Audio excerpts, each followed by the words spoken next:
নাওবৈচাৰ শিঙৰা গেলাহাটীৰ মাথাউৰিৰ ওপৰত যোৱাকালি জাতীয় যুৱ বাহিনীয়ে প্ৰতিবাদ সাব্যস্ত কৰাৰ পাছতেই মঙলবাৰে অখিল গগৈ উপস্থিত হয় উক্ত অঞ্চলত। লখিমপুৰ জিলা নাওবৈচাৰ গেলাহাটী খহনীয়া অঞ্চলত উপস্থিত হ'ল বিধায়ক অখিল গগৈ। ৰাইজৰ দলৰ সভাপতি তথা শিৱসাগৰ বিধায়ক অখিল গগৈ বান আৰু গৰাখহনীয়া অঞ্চলটো পৰিভ্ৰমণ কৰে জাতীয় যুৱ বাহিনী আৰু ৰাইজৰ লগত লৈ। উল্লেখযোগ্য যে যোৱাকালি জাতীয় যুৱ বাহিনীয়ে নাওবৈচা সমষ্টিৰ শিঙৰা গেলাহাটী মাথাউৰি পৰিদৰ্শন কৰি তীব্ৰ প্ৰতিবাদ সাব্যস্ত কৰিছিল। দুৰ্নীতিপৰায়ণ চাহু উপাধিৰ ঠিকাদাৰজনক ব্লেকলিষ্টেড কৰাৰ দাবী জনাইছিল। 8 কোটি টকা ব্যয় সাপেক্ষে নিৰ্মাণ কৰা মাথাউৰিটো যথেষ্ট অনিয়মেৰে নিৰ্মাণ কৰিছিল চাহু উপাধিৰ দুৰ্নীতিপৰায়ণ ঠিকাদাৰজনে।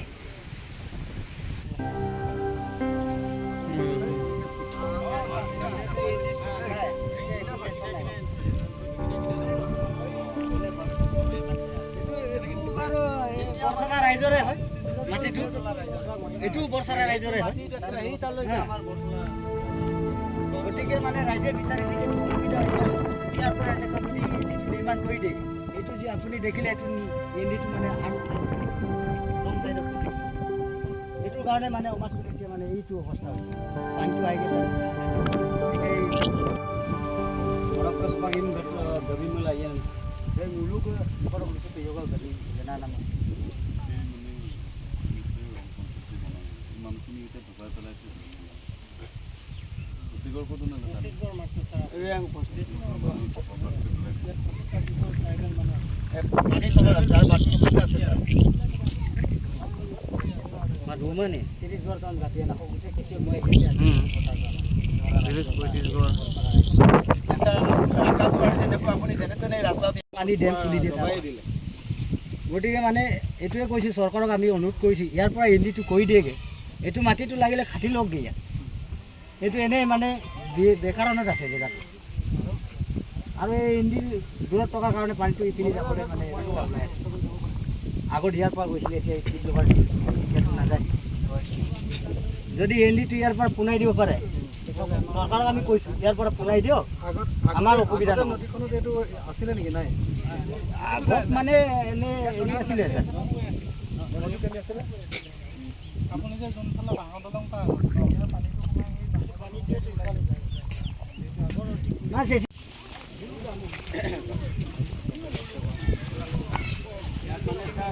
ট্ৰাইবেল হাইস্কুল এটা আছে, অংগনবাড়ী আর ট্রাইবেল হাই স্কুল এরি ফিরি রাস্তা যে পানি আর ইয়ার পরে মানুষ আছে ইয়ার স্কুল অনুষ্ঠান 5টা অনুষ্ঠান আছে।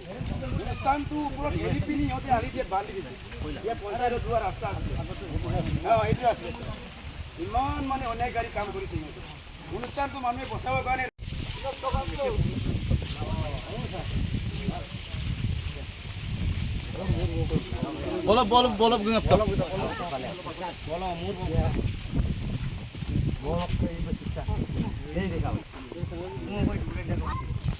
এনেকুৱা কাম কৰিছে গাফিলতি কাম। অংগনবাড়ী স্কুল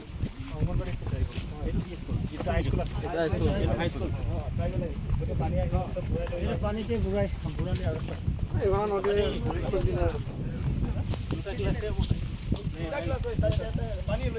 বৰচলা ট্ৰাভেল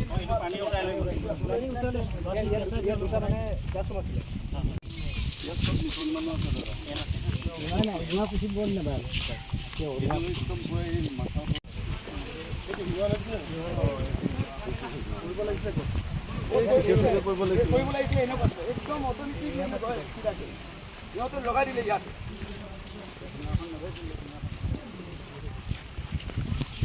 একদম অলপ দুগুণ দৌৰ মাৰিলে এমপি ৰঙাই আমাৰ আৰ্থিক কাকুমা শুনিছে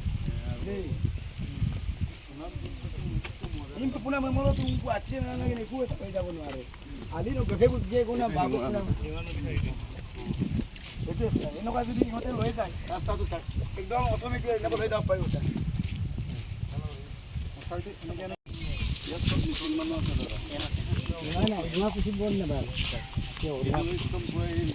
তাৰ উৎসৰ পৰা যিটো পানী আহে তাতকৈ বহুত বেছি পানী ৰঙা নদী প্ৰকল্পই পেলাই দিয়ে। সেই ৰঙা নদীৰ প্ৰকল্পৰ পানী এইটো ৰঙা নদীটো আপোনালোকে সকলোৱে জানে, ৰঙা নদী হাইড্ৰ'পাৱাৰ প্ৰজেক্ট প্ৰকল্প, এইটো ইংৰাজীত যদি প্ৰকল্প এটা উতলা প্ৰকল্প। সেই উতলা প্ৰকল্পটোৰ পৰা পেলাই দিয়া পানীটোৱেই আজি ডিক্ৰং নদীত পেলাই দিয়ে, ডিক্ৰঙৰ পৰা আহি আকৌ শিঙৰাত পৰেহি। শিঙৰাত পৰাৰ পাছত এই শিঙৰাৰ গোটেই পাৰৰ মানুহবিলাকক একেবাৰে পগলা কৰি দিয়ে। এইবাৰ আপোনালোকে নিশ্চয় দেখিলে যে এতিয়া আমি সকলোৱে দেখিলোঁ যে এইবাৰ 38খন গাঁৱত তেনেকৈ পানীও ইয়াতে হৈছে। তাৰ কাৰণটো হ'ল যে শিঙৰাত যিটো অঞ্চলত আপোনাৰ মথাউৰি নিৰ্মাণ কৰিব লাগে তাত মথাউৰি নাই, মথাউৰি ভাঙি ছিগি শেষ হ'ল।